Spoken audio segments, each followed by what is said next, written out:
Hello, everyone. Welcome. It's great to see you here in the NSE. Hello and welcome to the Brooklyn Rail's 1048th New Social Environment.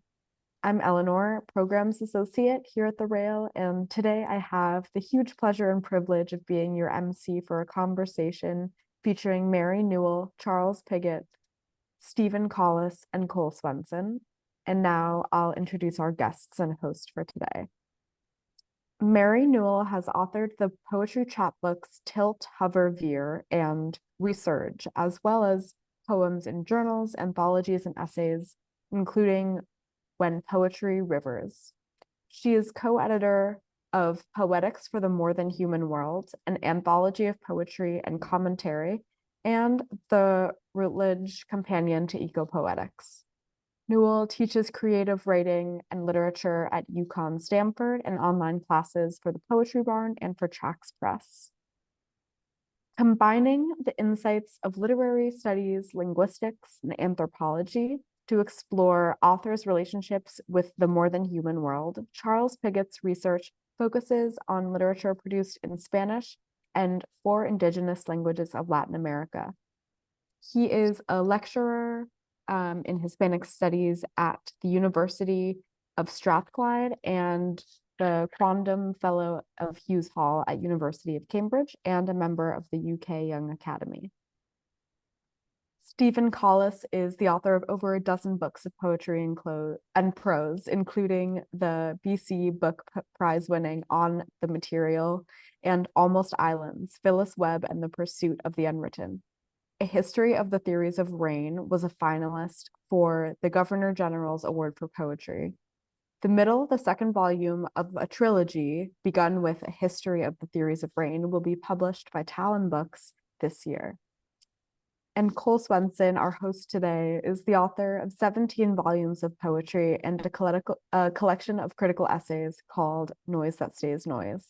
A book of hybrid poem essays called Art and Time was published by Nightboat in 2021.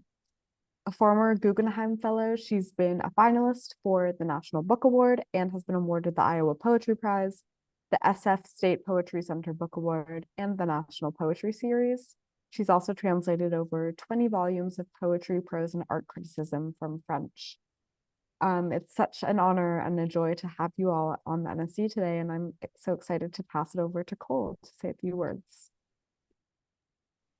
Hello, everyone, and thank you very much for being here. I'm really excited to hear all these ideas that are going to come up about ecopoetics and its range.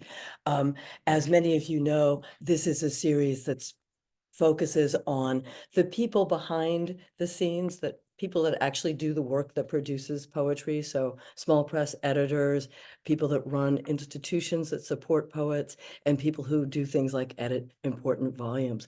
So we like to start every time with poetry, to get poetry in the room. And so many people who do the work that gets poetry out there are poets themselves. So we're going to start by hearing from Stephen Collis. Thank you, Stephen. Thanks, Cole. Can everyone hear me okay? Thanks, Eleanor. Thanks, Brooklyn Rail. Thanks, my co-panelists. And thank you, everyone, for being here today. It's a lovely morning where I am, and it's nice to be talking to you all and reading to you. I'm coming to you from the traditional and ancestral territories of the Tsawwassen people. Tsawwassen means the land facing the sea. I'm just south of Vancouver in what's called Canada. I'm going to read from that upcoming book that was mentioned in my biography. It's called The Middle. It's a book engaged with, it's a long poem about, largely engaged with plant mobility, plant movement. I've been working for the better part of a decade around issues of human movement, asylum seekers, refugees, and that sort of thing, support work and narrative storytelling work in the UK. But I've been increasingly wanting to have a wider frame and look at the mobility of humans and their more than human collaborators, companions, as we are all living things moving about this world now in accelerated ways. I'm going to read a quotation from biologist Stefano Mancuso, which perhaps is a good epigraph to what I'm going to read and what this project generally is about. Quote, When it comes to migrants and migration, it is helpful to study plants in order to understand that we are talking about an unstoppable phenomenon, end quote. That's basically where I'm coming from. Although looking at the Ecopoetics Companion and an essay by John Charles Ryan, I've got a new term to me anyway, and that's phytopoetics, which he defines, quote, a vegetally attentive ecopoetics. Phytopoetics denotes poetic creations focusing on the botanical world, vegetal lives, and human-plant relations, end quote. That's pretty much what I'm up to. So the section of this long poem, I'm going to read just a short excerpt, is called Gardens in Motion, a title I take from French gardener and philosopher Gilles Clément. Went out to walk at plant pace, long arcing strides of rubus, stepping canes, coastal rainforest zone, Pacific mists, to bury and behold. If we ever come this way again, the seeds were saying, sown on the wind and trampled on the trail, gut carried and shat forward, mycelium inching beneath forest's shifting fringe, some forgotten corner of the holy forest, bees' jet black bodies and blue iridescent wings, time lapse and our lapse in timing. No future as sure as less abundant being, peeps over horizons and squints at liquids lost, the sheer level of paralysis, etc., etc.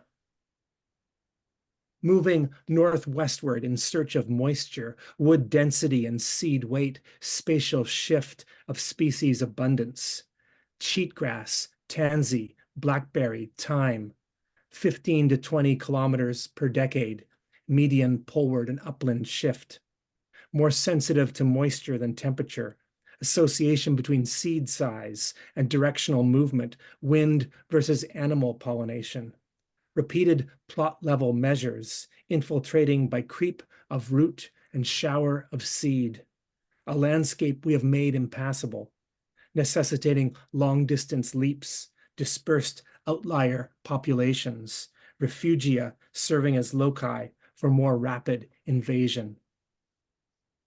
Arranged together in new combinations, mobile beings heading back and forth, new ecosystems replacing old.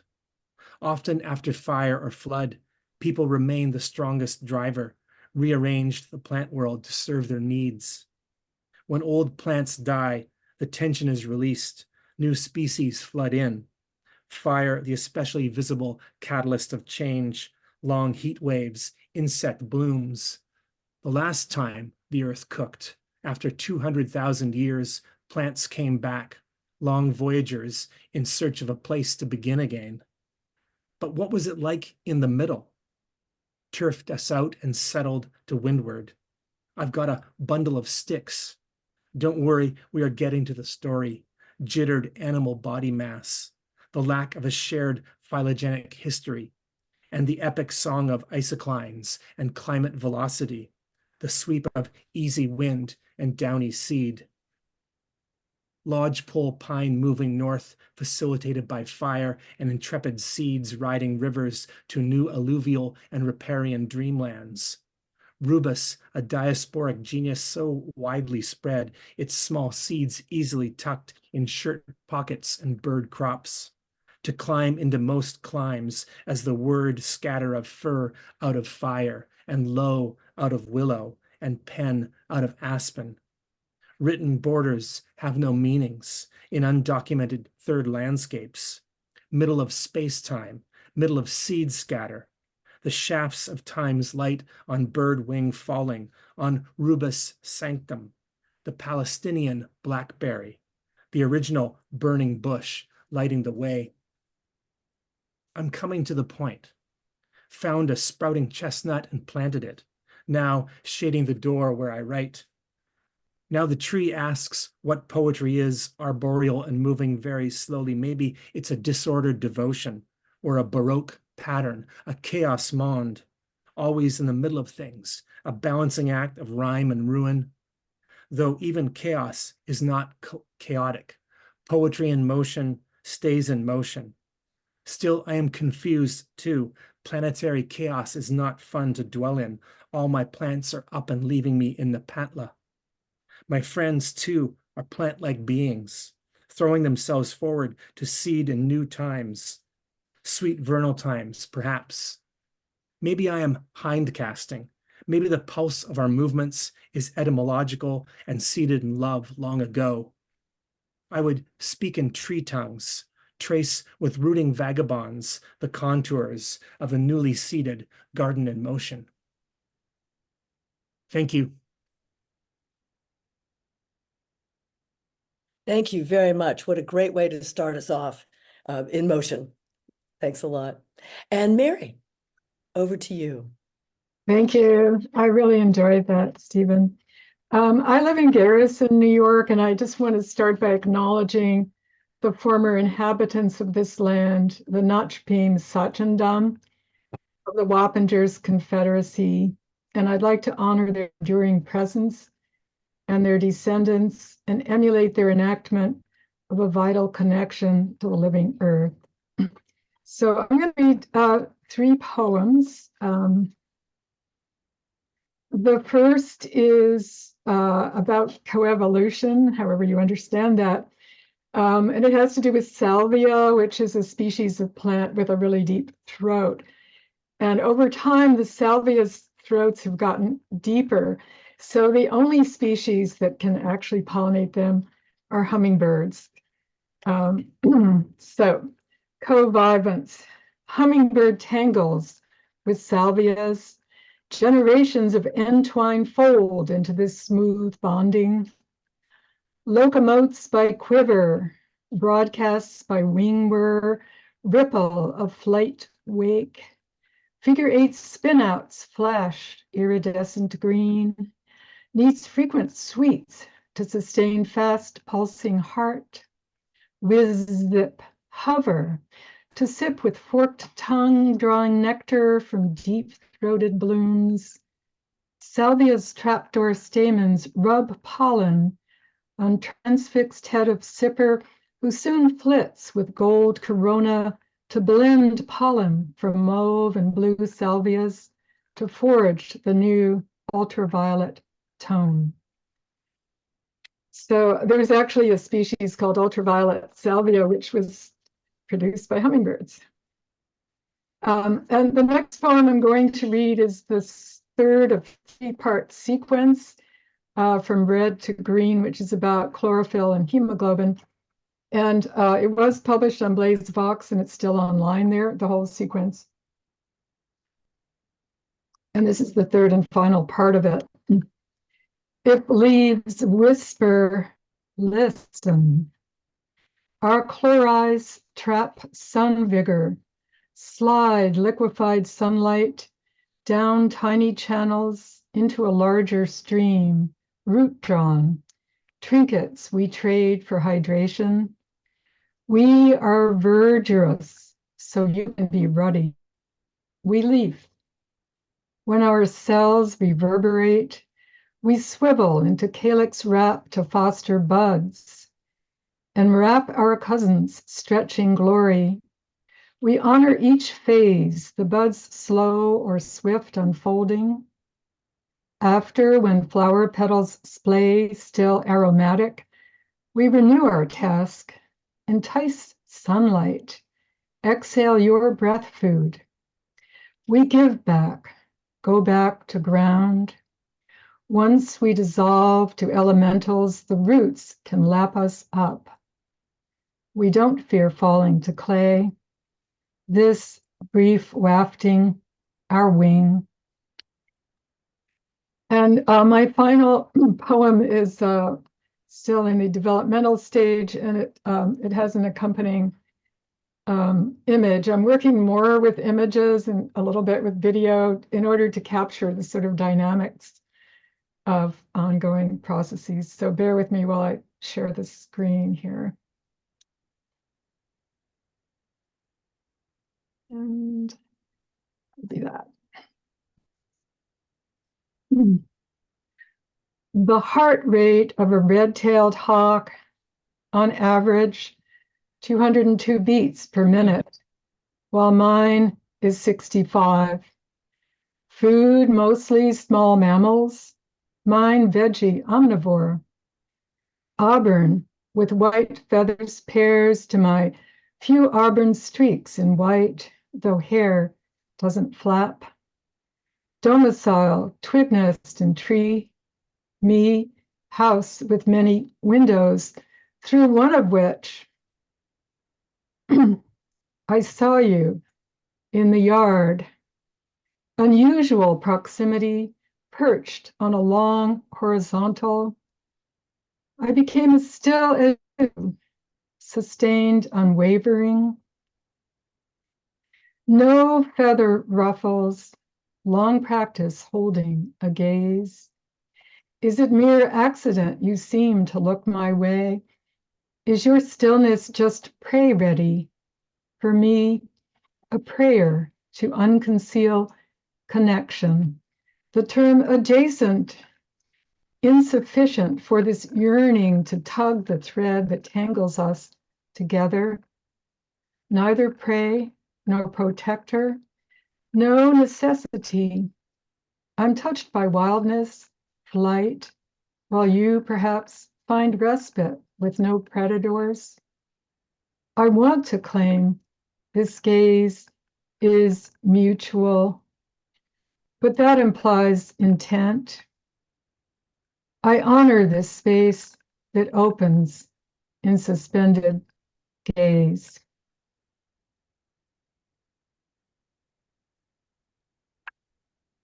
So thank you. Thank you very much. Great way to start. And it really brings the themes of ecopoetics into the room. And I'd like to start by kind of talking about ecopoetics in the most general way. I think of it as an emergent field in the sense that it's both new, relatively speaking, and continually changing, but it also seems that emergence as a natural principle is extremely important to ecopoetics. And I thought we'd start with just each of you giving us your definition or sense of scope of ecopoetics. What do you see its purpose, its range, et cetera, and I'll invite you also to exchange ideas with each other as we do this. And one thing I'd like to touch on too is, how does ecopoetics or ecopoetry differ from what is traditionally understood as nature poetry? So maybe you're nodding your head, Stephen. Maybe we'll just start with you. It's dangerous to nod your head. Yeah, I mean, there's so many ways one can define or approach the notion of ecopoetics, and they seem to be proliferating all the time. And I mean, Jonathan Skinner's in the room. It's probably more than 20 years since the first Ecopoetics journal issue came out. It is more than 20 years. I think it's 2002 or 3 or something like that. So we've been thinking this thing for a while. As far as just briefly its relationship to what we used to think of as nature poetry, there's a lot of continuity. Actually, I think, and there's just certain poets from hundreds of years ago you can look at and go, oh, well, and this is why we're doing this. A lot of scholars doing ecopoetic readings of writers from deep in the past. But the basic thing I would look at, I guess, is that it's less a matter of looking at something in nature. This is why Mary's work on the gaze is really interesting, as this, co-gazing, than it is looking at or exploring the relations between the human and the more than human that the human might be looking at or thinking about while it's simultaneously being looked at and thought about by some other creature. So to me, it's a relational practice, and that's the shift in emphasis, I suppose, is to the relations between and relations we're trying to understand, I think, in ecopoetics, human and more than human entanglements, and that's the term I take up in the essay that I've contributed to the collection. It'll stop there. I could ramble too long. No, but it's great to get us launched. And one of the things that interests me is to hear the differences in people's understanding or desire for range, et cetera. So let's go on to Mary. What would you like to? say on this score? Certainly, yeah, I agree with everything that Stephen has said. I think, one, maybe, I think it's impossible to talk about what is ecopoetics, right? Because it's an ongoing praxis and many people are exploring it in different ways. It's kind of almost easier to say what it's not, namely, it's not taking nature as an object for the important human to dissect or comment upon and so on and so forth. So it's beginning from a sense of being already a part of the environment. And in addition to my English department studies, I spent some time in neuropsychology, and I'm very much a proponent of autopoiesis, or Donna Haraway has sort of reconfigured that to slightly, but the sense that we are already part of the environment from our earliest movements. In fact, our nervous system doesn't complete itself without movement in the environment. So I think, I hate to say it, but I think a lot of our problems are selective disattention, turning away from relations that actually exist around us, and that we actually could be more sensitive to. So I think calling it a subject to subject practice would be one way to speak about it. Relational, so it's another way of saying relational. And in thinking about praxis, because I think really to write about something so large and comprehensive requires a practice of some kind. And most people who write regularly, or as often as they're able to with their other commitments, have either intentionally or gradually accrued a practice. And so I've been thinking about that a lot. And I think all the practices involve a broadening of the attention.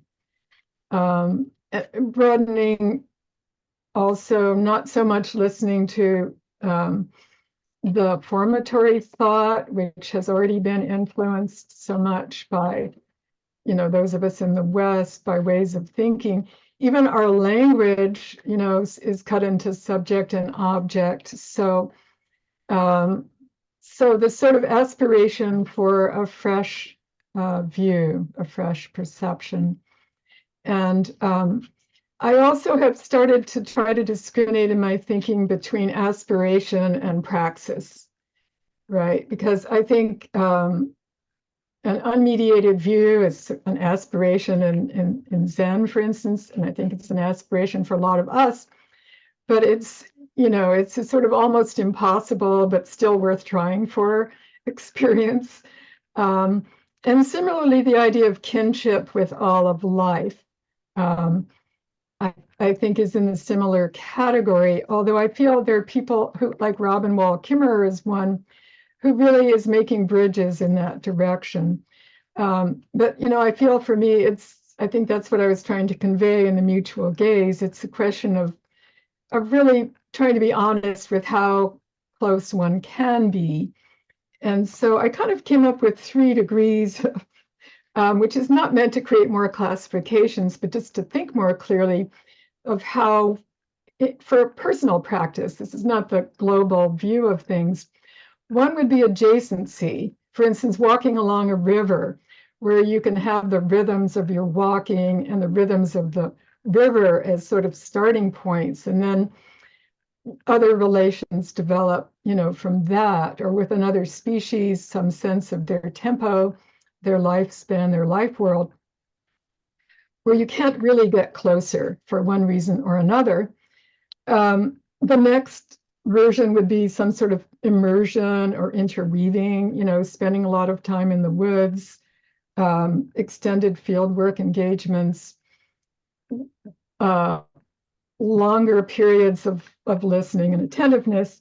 And finally would be interpenetration, merger, some forms of symbiosis.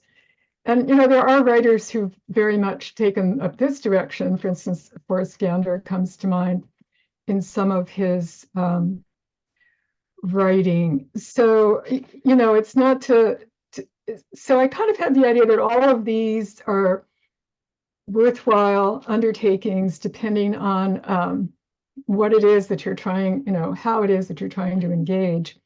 And of course, they're not little boundaried areas, right? There's some kind of flow. Within any kind of practice, there are moments of sort of breakthrough, however we experience that. And, that's a question I'll put back to everyone else. I mean, there come to these moments which are longer, which are extended, and are harder to put into words, right? And I think there are a lot of reasons for that. One may be that the parts of our brain that make words are over here, and this is my right side. And the right side of the brain, which is kind of more attuned maybe to rhythms and the nonverbal, has a harder time connecting into language. So I think there's a very interesting area there where some poets have used evocative utterances, that are not linguistic, but that are expressive. And so I think there's a whole interesting area there. Anyway, I don't want to talk too long, so.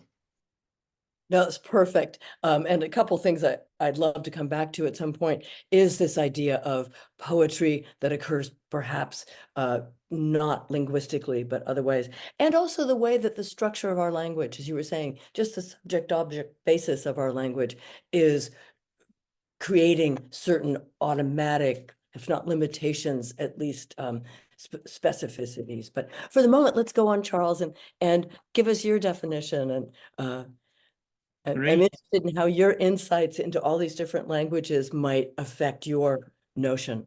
Yes. Well, thank you so much, Cole. And first, I'd like to offer a few thank yous. So firstly, thank you to Julia, Mary, Bernard, and Orchid for putting together such a wide-ranging and fascinating volume. And to yourself, Cole, for the invitation to speak today at the Brooklyn Rail. And also to Eleanor and Chloe for helping to organize the session. And a huge thanks as well to Wildernain Villegas, the wonderful Maya poet, for sharing his work. So in answer to your question, Cole, I mean, obviously it's a complex issue, and I don't think any single answer can encapsulate the whole issue. But I would say that nature poetry is essentially poetry about nature. But this, as Mary said, it presupposes a distinction between the author, who represents nature as an object, and it also presupposes the idea of nature itself, which is quite problematic. I mean, nature is a European concept, which until fairly recently, because of the expansion of the Western worldview, had no direct translation in the vast majority of the world's languages. So I think in some ways, nature as a concept, it presupposes that you can somehow exit nature and then re-enter it, that nature ends the moment we enter culture, when we walk through the door of culture and leave the field or the forest behind. So I think nature poetry, it is quite a problematic concept, although I do use the term nature in my own work, but in its most expansive meaning. So in the sense of everything that exists, not in the sense of something that can be separated from human existence. So about ecopoetics, I would say that in many ways, ecopoetics is about the creative potential, or the poiesis, that already exists within nature, most expansively understood as the entire universe. And human creativity, such as poetry, is just one manifestation of this generalized poiesis. So I would say that this is one way of looking at what ecopoetics is. But I think ecopoetics can also be understood as a poetics that is aware of its own emergence from wider patterns of creativity in the whole of nature. So it's an awareness, it's an attentiveness, but it's also a generalized condition of existence, whether we're talking about life forms, whether we're talking about humanity, whether we're talking about just the basic physical processes in the universe itself. It's all about creativity to some extent, or at least creative potential. So I suppose, you know, looking at ecopoetics from that angle and nature poetry from the other angle that I've described, at one level, you could say that ecopoetics incorporates nature poetry. So nature poetry would be one subset of this wider category. But at another level, you could say that ecopoetics is actually the exact opposite of nature poetry, because it dismantles this category by rejecting any sense that nature can be separated from culture. Or even that poetry can write about the non-human world rather than write through it and with it.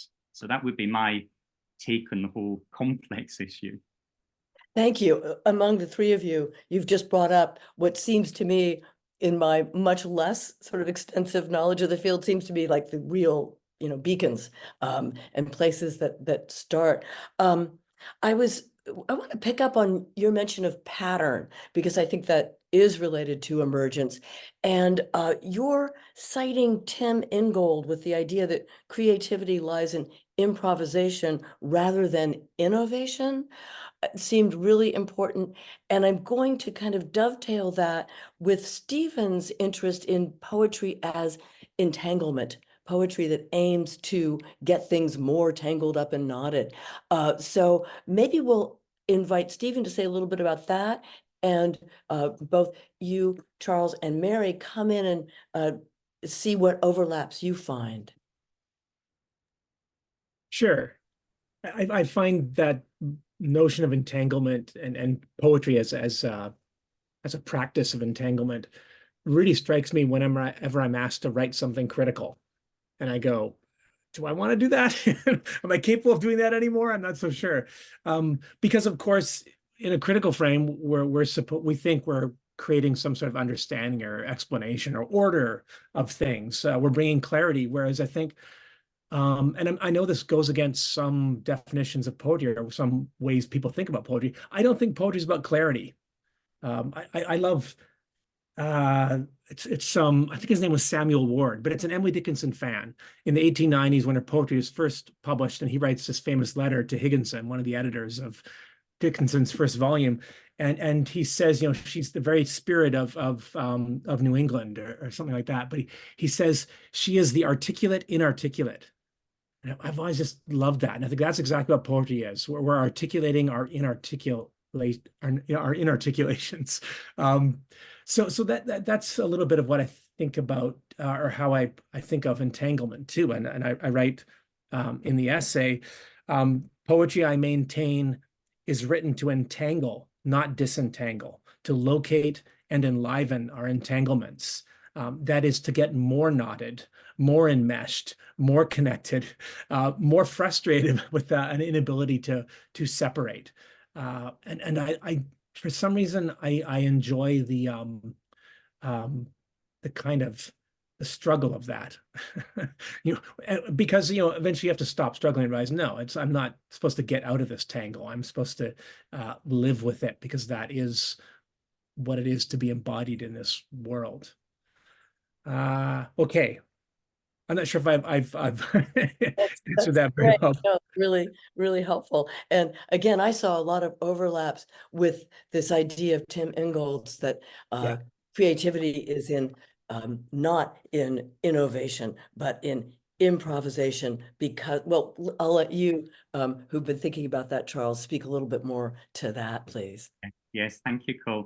Well, no, I mean, I find that Ingold and Hallam's idea of creativity as improvisation really, really enlightening, because when we talk about innovation, we're really imagining the creation of something that's radically new. It's almost the creation out of nothing. Whereas, of course, there's nothing entirely new under the sun, because everything is connected. So it's the connections that change rather than the things themselves.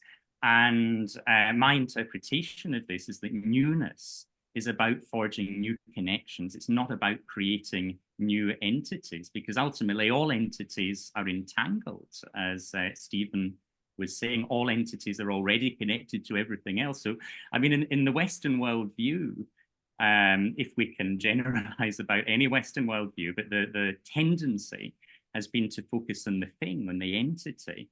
And then the problematic issue has been, well, how do we account for the relationship between entities?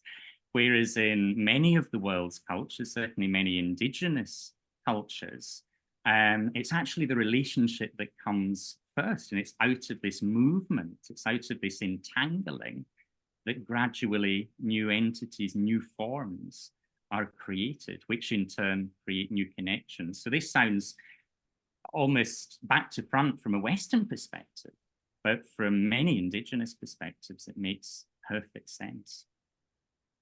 Thanks, great. And Mary, do you want to add anything to this notion of emergence, improvisation? Well,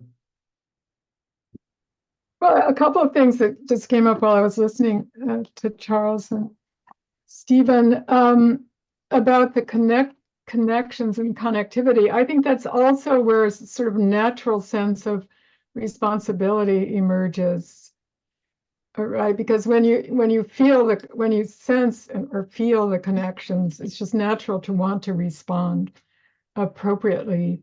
And it's really different from sort of artificial rules and, mental ideas about how we should treat other species or something. The sense of appropriateness and reciprocity. And I was thinking when Stephen was talking about becoming more entangled, which I think is a really wonderful idea, it also pairs very well with the general statement of ecopoetics is going from egocentric to ecocentric, which again is, I think, a direction rather than a point of arrival.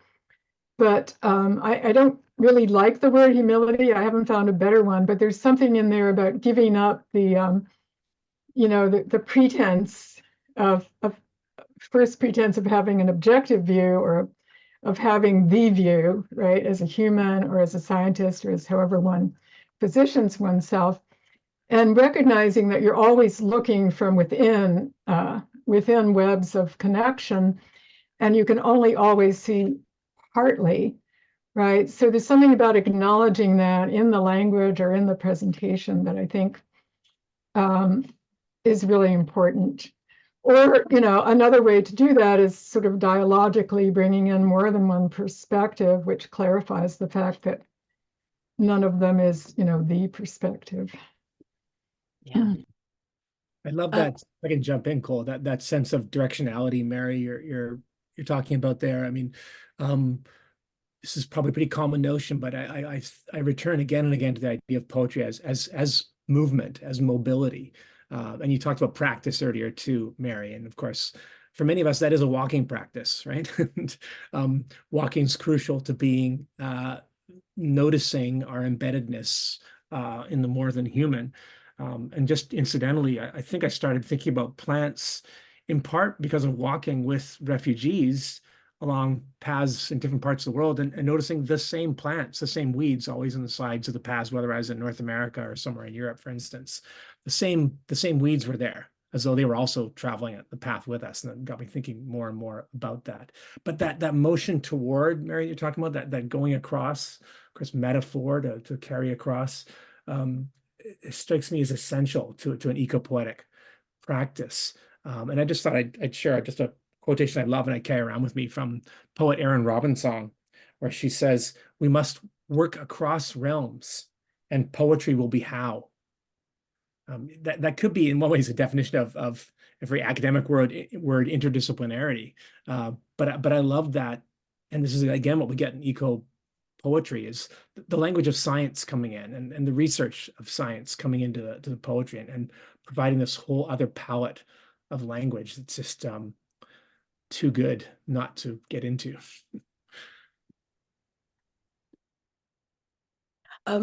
Getting into that whole other palette beyond language, I was interested in, Stephen, you're citing Layli Long Soldier in, I'm paraphrasing, but that poetry can be an act. It need not take place in words, and that a poetry that inhabits a world of action is in part the ecopoetic imaginary. And I wanted to ask all of you how you see a poetry that is not linguistically based? What would define it as poetry? Is it, again, a matter of certain relationships or a type of, so maybe we'll start with anyone who'd like to leap in on that poetry beyond language question. I mean, I suppose one could say that poetry is already in some ways beyond language, because, I mean, language, it's partly about representation, but I think through poetry, we can move from representation to resonance. And resonance is a condition of life, it's a condition of existence. The sounds of words always exceed their meaning in some way. So I suppose a non-linguistic poetics is already in language, because of this idea of excess, that meaning is always, it can never be fully encapsulated by language. And I think in some ways, we can also imagine not just an eco-poetics, but an eco-poetics, so ECHO poetics. If we imagine that writing about and through and with other species is also a movement, an echoing, a kind of resonance that can itself encourage us to see things and experience things in new ways. It's a great distinction to make between representation and resonance. Really helpful. What are others' thoughts on this issue? Mary? Well, I love the whole idea of resonance. I think another possibility is going to the brink. You know, my model for this is always Emily Dickinson. And she also will start with some logical construction that sounds very logical, and then she'll break it down, both in meter and in syntax and so on, to leave you, you know, in question, or take you right to the brink of the end of life and, you know, now what sort of thing. So I think it's possible. I mean, there's where it's a question of whether the poetry is written with an intention or with a kind of openness, or how that changes. I think it's possible to take one to the brink of an opening, some kind of opening or silence or question, you know, that may eventually be expressed in language, but doesn't necessarily have to be right at that moment. You know, that may open to something too large to fully digest, but worthy of contemplation, if that makes sense. Right. Yeah, it does. Thank you. Stephen, would you tell us a little more specifically about Layli Longsoldier's comment and how you see her configuring this idea? Sure. So it's from the, you know, a fairly well-known poem 38, which tells a narrative, interestingly, you know, a pretty straightforward narrative of colonization, you know, of the constraint of the Lakota people's territory to a very small 10-mile by 10-mile patch along the Minnesota River, and focuses on language and the trickiness, the trickery embedded in colonial language that, of course, did not serve Indigenous people well. But, you know, she ends that poem telling a story of kind of a moment of retribution where Indigenous people who are being starved, their warriors rise up, and first person they kill apparently is a shop owner, a settler shop owner who had refused them the credit that the government said they were going to give them as part of a treaty negotiation. And he said, let them eat grass. And one thing about Longsoldier's book is it's embedded in a great tradition of the poetry of grass, you know, at the heart of American literature, really, of course, from Whitman and onward. So it's a wonderful rejoinder and contribution to that particular very entangled, right, enmeshed being that is grass. But this fellow said, let them eat grass, like a let them eat cake moment. And so the warriors killed him and filled his mouth with grass. And Long Soldier says, I want to call that act a poem. And so there's obviously something very political and revolutionary and radical embedded in that gesture. But it's also interesting to think about, and she does sort of meditate briefly in that poem about poems that would not have any words, but poems will simply be things you do, things that are done in the world. That's where Long Soldier is coming from, and I suggest, isn't that funny? It's still a poem made of very carefully put together, very comprehensible English words, and published in a book. So it's aspirational, but I love that. Again, it's a horizon you would move toward, like Mary was invoking too, and I think there's a real horizon of poetry there embedded in or exemplified in Long Soldier's poem of how do we engage something like grass and not simply write about it, but how do we embody grassness? Which, of course, and some of the gestures we're making here, part of that is sonic. And she has those wonderful moments in her book where she has the grasses, and you get this shushing sound of the moving grasses in the wind of the prairie. Okay, hope that's clarification there, perhaps. Yeah, it's a great evocation, and I think it goes back to putting the emphasis on relationship, that a poem would be the way in which different elements are related, be they word, phrase, or be they action, etc. So it again just seems to be another really great enforcement of the necessity of relationship. And I'm going to now ask a question turning us back to the specificities of language. And one thing in general, what can language do for an awareness of ecopoetic issues, particularly poetic language, that no other form can? And then the other side, I wanted to ask you, Charles, with your engagement with at times endangered indigenous languages, what's the relationship between working with that issue and the ecopoetics? Is there a relation, or are they two separate things? So maybe we'll start with you, Charles, and then we'll open up to that greater issue of what can language do that nothing else can. Yes. Well, thanks, Cole. So in terms of whether there's a connection between language endangerment and ecopoetics, for me, very much so. I mean, there's a huge paradox at the moment because Indigenous literature is growing at an exponential rate. There's what we can call an Indigenous literary renaissance in Indigenous languages, particularly in Latin America. And yet at the same time, the languages themselves are losing speakers.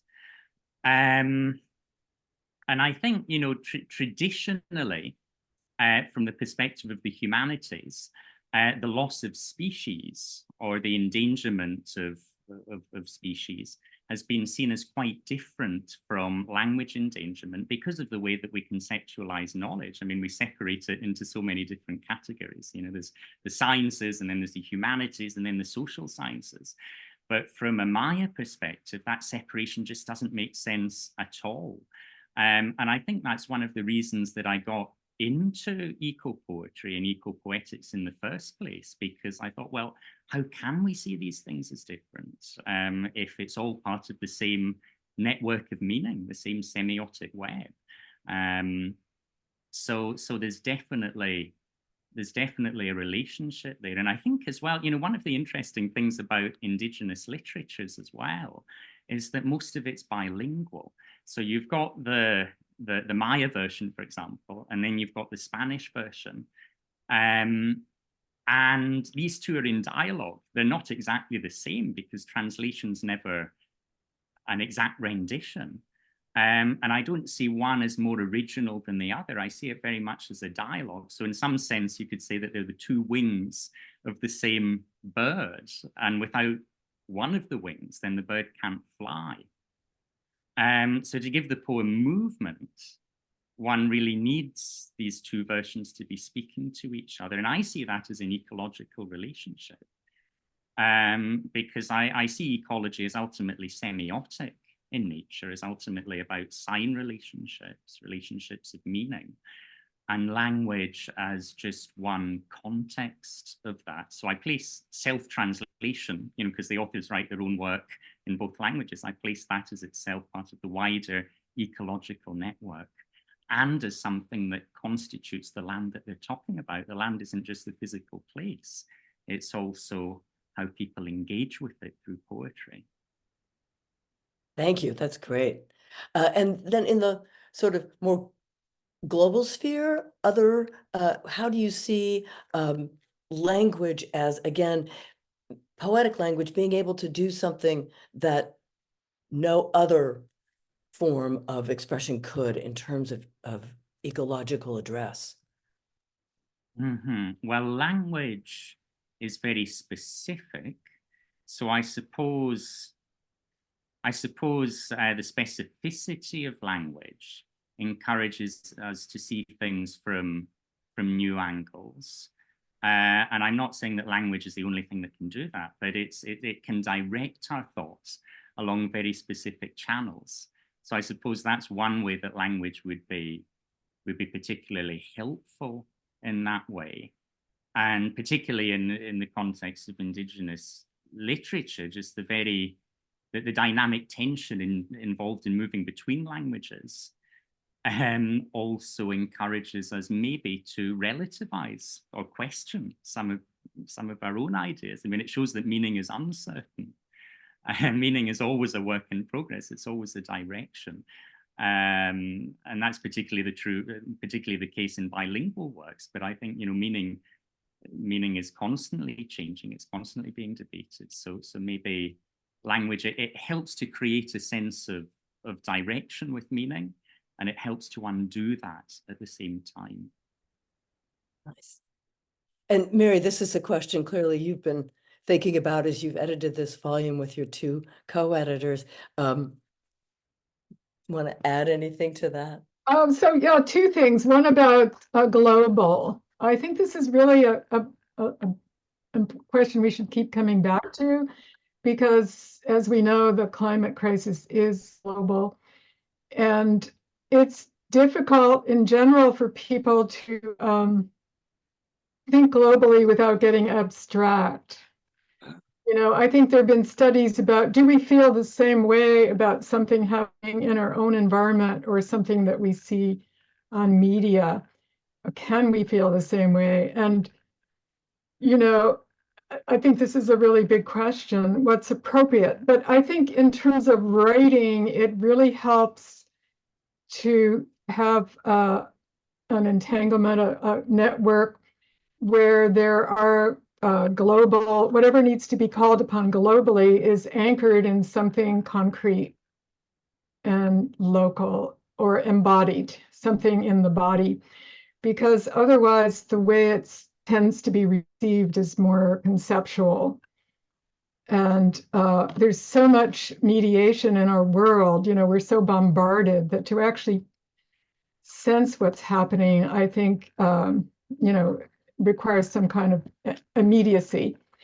And having, edited the volume and thinking about it, I've been thinking about what reads across cultures, what communicates to people from really different backgrounds and experiences.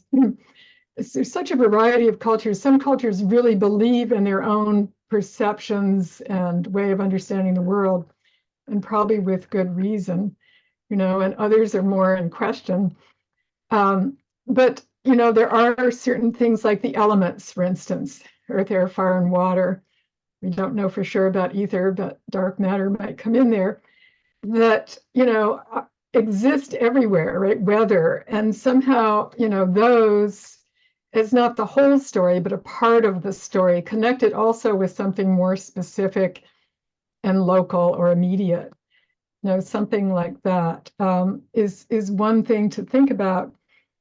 And back to language, of course, I love scientific language, and because I'm not a biologist, I find it very exciting. And sometimes I share a writing group with a biologist, and some things that I find very exciting, he considers relatively trivial, so it's audience and so on and so forth. But scientific language has the same problem as our other language in that, you know, the way it was constructed and the power dynamics and all of that.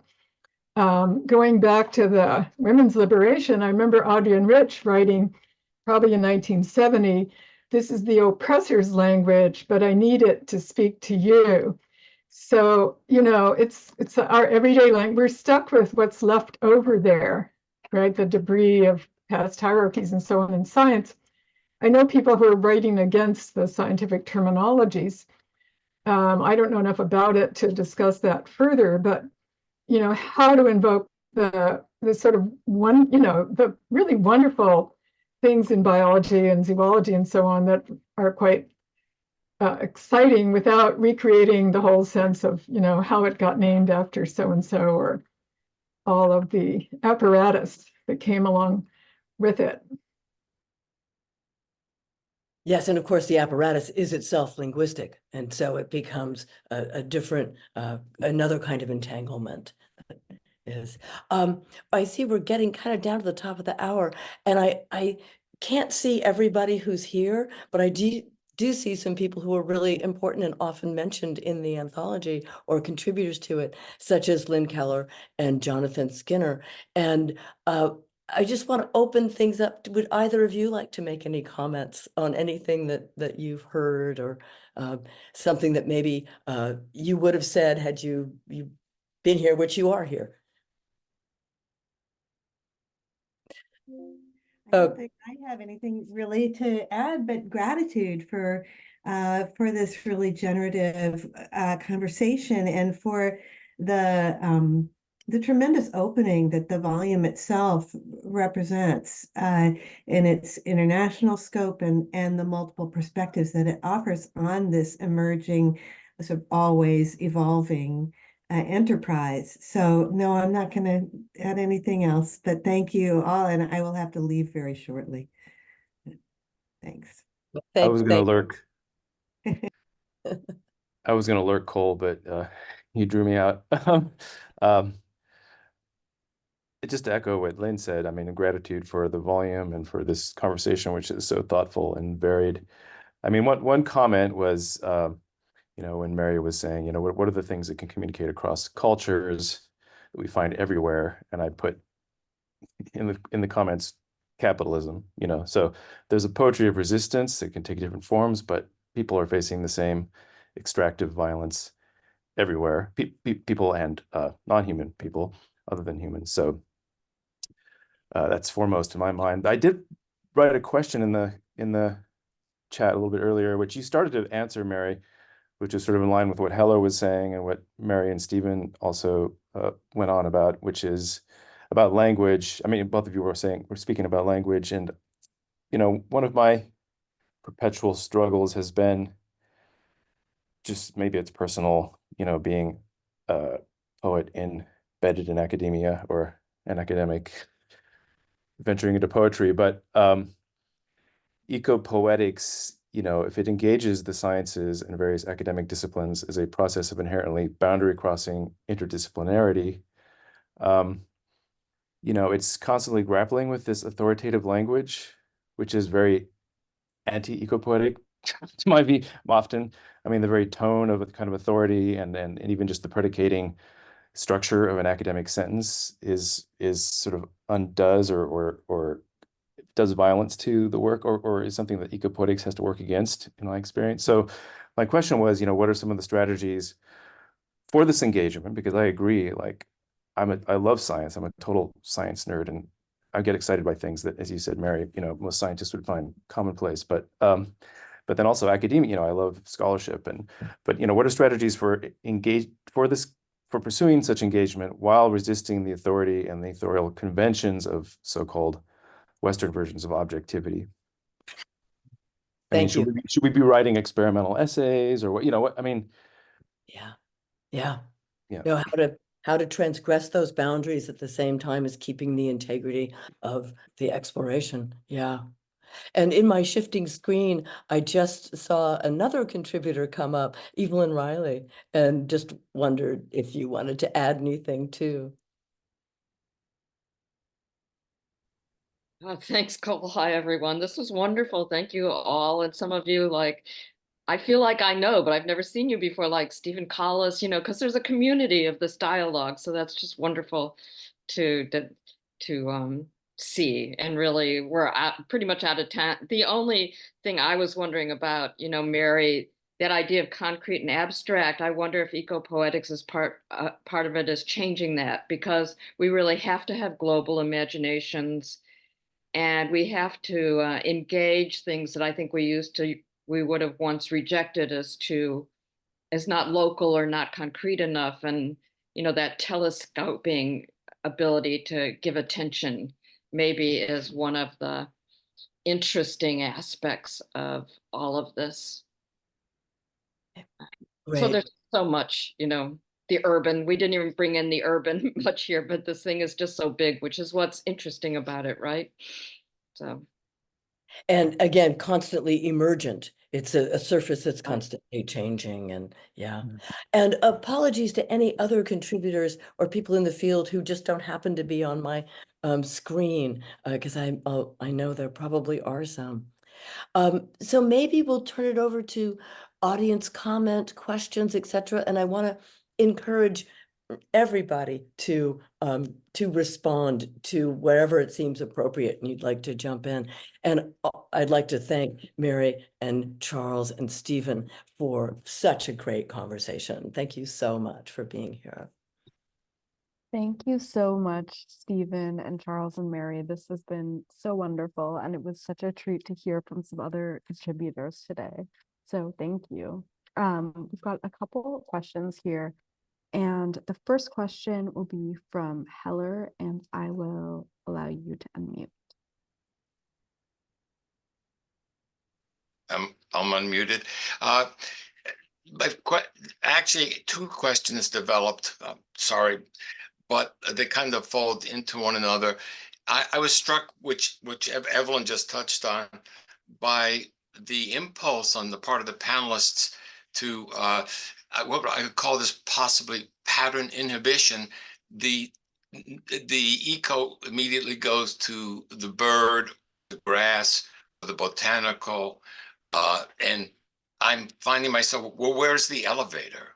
Where's the grocery cart? Where's the language for? I want to be more realm leaping, and this goes back into my question I put in the question box about my strong concern about, in terms of the endangerments in the environment and climate problems, the linguistic language decimation, shrivelization we're all experiencing. And does anyone have any suggestions? I think it's a large role of the public to not only preserve our language, but to enrich it and expand it, rather than just, instead of going beyond language, how can we become more immersed in language? Yeah, put that question out to all of you. Thank you, Stephen. Well, there's so many different things, a series of recent comments that are going through my head. So I'm not sure what this exactly touches on. But I wanted to suggest the word planetary, maybe as rather than global. Global seems such a word of socio-economical. Obviously, it's more than that, but I like the word planetary, especially how it's been taken up by a number of Black and African scholars, for instance. So I'd recommend the work of Achille Mbembe, who's a Cameroonian philosopher. He's been writing a lot about the planet and the planetary, and in very ecological terms, but from a specifically African perspective too. But also he comes to mind, Mbembe comes to mind along the lines of that last comment or question, because when he lists the human and more than human, he does include maybe not shopping carts, but everything, technologies and viruses, he says, and we have to explore, understand, and live with our relationships to entanglements with all of these beings. The more than human, which includes us, is a very capacious category. Thank you. Else want to leap in on that? Heller.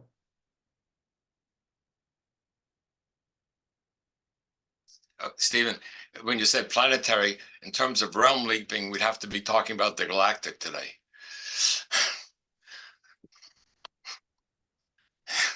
Sorry. Well, this isn't about language, but yeah, Stephen just reminded me, we haven't talked at all about the ecology of the body or bodies, right? And on the microbe level, the permeability of bodies. And I think this is a whole area where, Heller, you could get busy and add some language to our palette, because it's kind of under approached outside of a kind of medicalized way of looking at it. You know, in narrative studies, there's more about there's a whole viral discourse, but I don't know about it in poetics so far.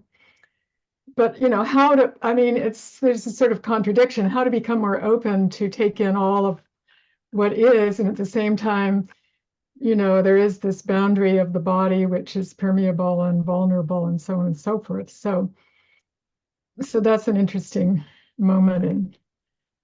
Yeah.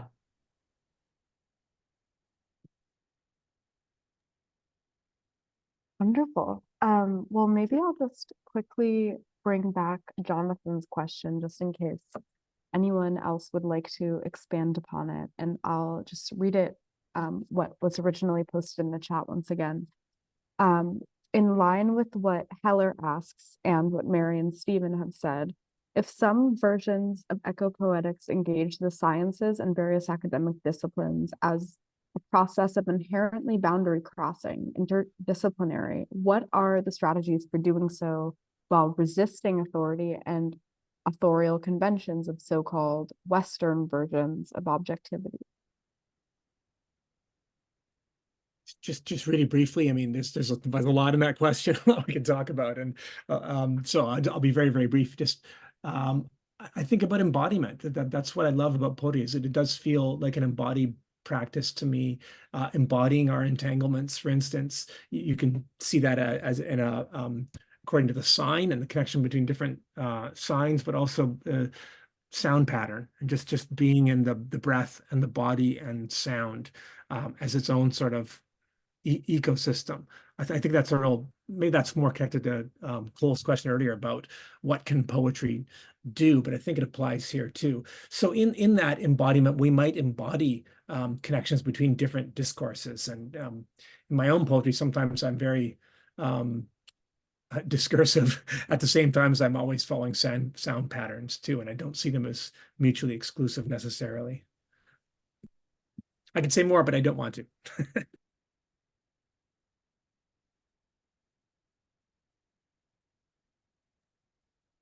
I'm not sure if anyone else would like to jump in on Heller, that. do you have your You're muted. I was tentative because I don't want to talk too much. Interesting. What are the strategies? You know, the strategies, I think, for the poet is one of unlocking a lot of conventions that we've been used to for a long time. I mean, in a big way, a lot of the adventures in poetry have kind of dissolved a lot in terms of the vigor that went back in the surrealists to other parts of eras.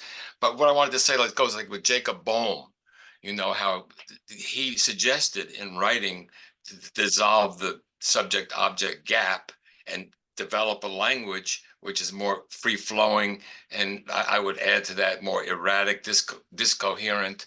And, you know, in what sense are we ready for that? And in what capacity, by writing newly, can we create new thinking and vision and consciousness? So to me, that's very important to be able to do that. You know, of course, you risk a lot of rejection, but that comes with the territory, I guess.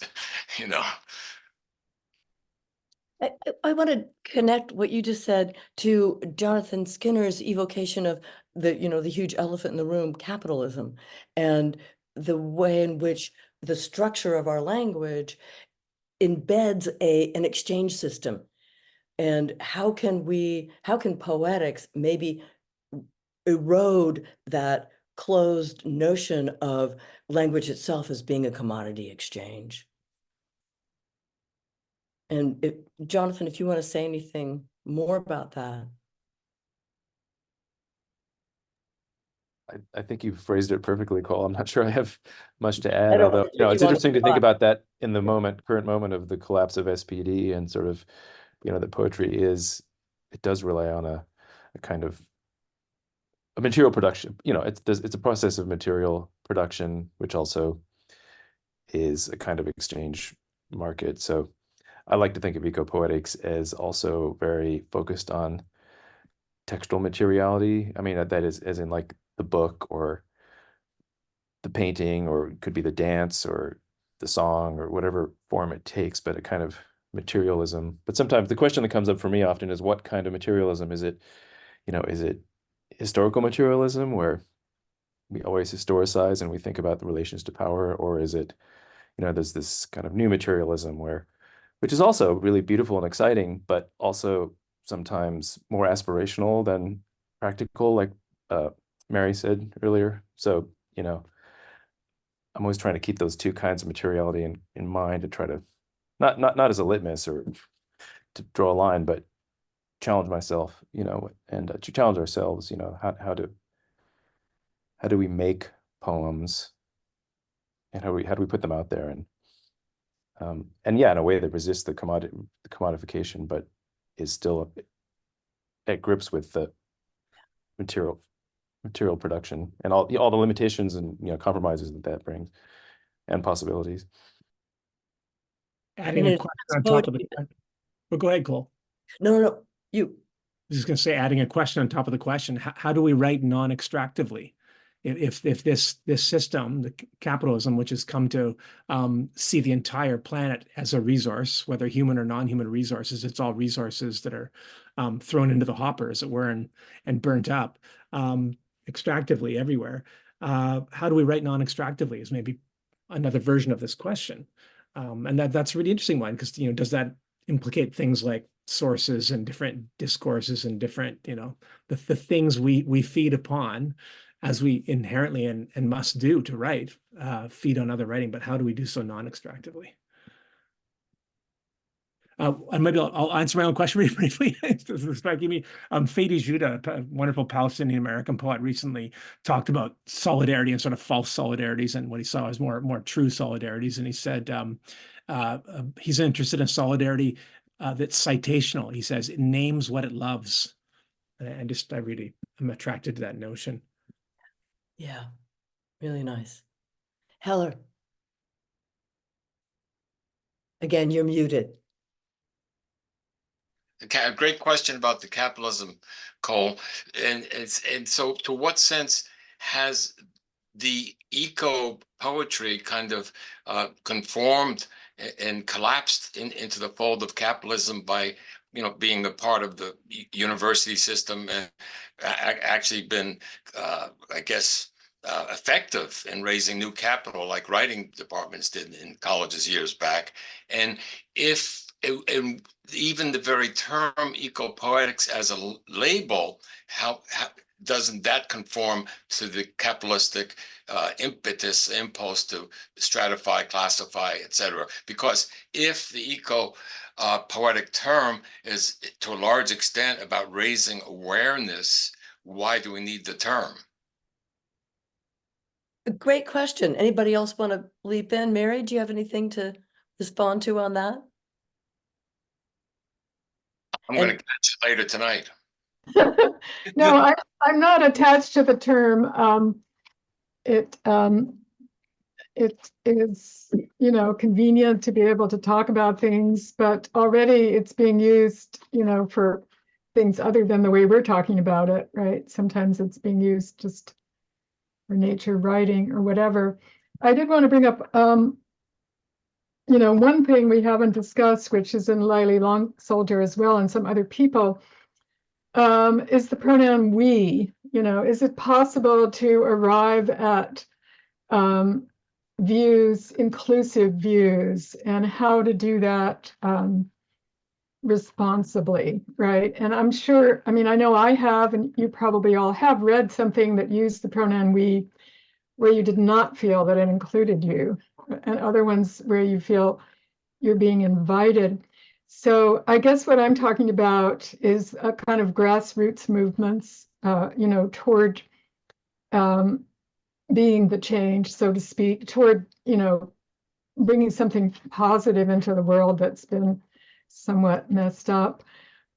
Anyway, any comments about coming to we? Just really briefly, that's definitely something I address in my essay too, because I'm really concerned with that question. And so I quote Estrida Nimanis from Bodies of Water, I think it's called, on that, and the sort of the problematic of it.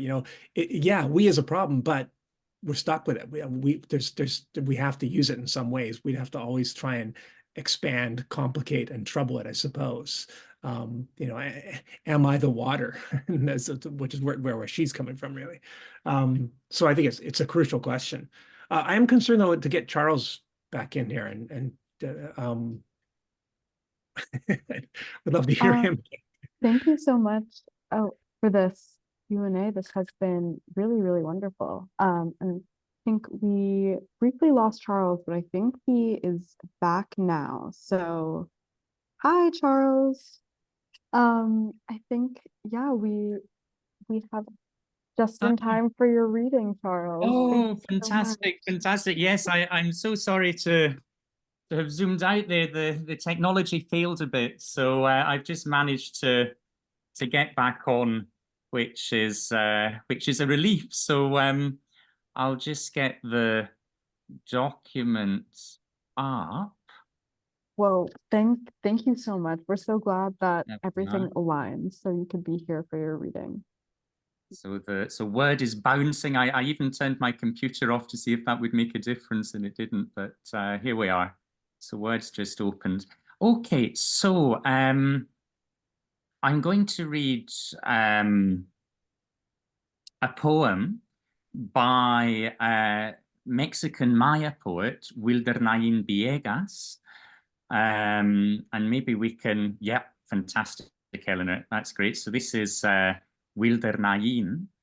And he's a great friend of mine, lovely person, as well as being a wonderful poet. And the poem I'm going to read is called Cuculanquil, or in Spanish, Pulso. So it's written bilingually in Yucatec Maya and Spanish, and it can be translated as either pulse or pulsation. Now, this poem is part of a volume called Ay Chi'ibal, or El Canto de la Estirpe, the Song of the Lineage, which was published by the Mexican state, in particular the Consejo Nacional para la Cultura y las Artes in 2009. And the volume won a very prestigious prize called the Nezahualcóyotl Prize for Literature in Indigenous Languages. So I'm going to read it out in Maya, and then my translation into English. Cuculanquil. A na Cuculanquil. A na Cubonik boshilo obchi tisam. Tunich kusutik pashil ha. Ha kutsik bal yetel tunicho ob. Uche ilpa al kuta ankunsik tsuzo ob ti amal ich. Abo obek tu ush tsuzui ku kinsik ino ob. Tsuzui kutsik bal yetel I. Kach kubaya. Kol kuhach aalik. Matanu kimil. Sakbe kubin. Kusut. Uchben maatech chiha antal. Chenkil kuyu ubik aktukul. Manak na anuno. Le ano oba. Chinil in. Tulakal kushaan. He bishake. pulsation. The ocean pulsating, the ocean painting lips on the sand, the stone rendering the water music, the water conversing with the stones, the orange tree ripening kisses on every fruit, the oak tree's arms where the dove nests its days, the dove conversing with the wind, the dreaming town, the field promising never to die, the white path going onwards, the returning God, the ancient pyramid that never ages, the silence that hears us think, the naked stella, these words, the afternoon. Everything is alive, somehow. Thank you. That was so beautiful, Charles. Thank you so, so much. Thank Huge thanks again to Mary and Stephen and Cole as well. Yes, And thank you for- all. Yes, thank you so much. And thank you to Heller and Jonathan and all the other contributors who are here. Make sure to check out the book, which there's a link in the chat. And thanks you so much again, everyone, for tuning in. If you're free tomorrow, please do join us for a conversation with Mary Lovelace O'Neill and Jessica Holmes on the occasion of Lovelace O'Neill's shows HON Mexico, A Mano at Marion Bosby Gallery in New York, and New Works at SF MoMA. We'd also like to thank the Terra Foundation for American Art for sponsoring the NSE and for making these daily conversations possible, for also supporting our archive, which you can explore on our YouTube channel and where this conversation will be posted shortly. The Rail has been free and independent for 23 years. A donation will directly support our writers, production staff, and operations, so consider supporting us through the link in the chat. And again, thank you for tuning in today, and you can now turn on your microphone and say hello and goodbye as you leave. And thank you as so very always to the much. Brooklyn Rail. Thank you as always to the Brooklyn Thank you. Thank you, Thank you Cole. so Thank you so much. much, Thank you. everyone. That Thank was you so for the Rail. beautiful meeting. Bye. It was fantastic. Thank you. Thank you so Bye. much. Everybody. Thank you so much, everyone. Enjoy the Thank rest you, of your everyone. day. Luminous conversation. Thank you. Thank you. It was wonderful. Thank you so much.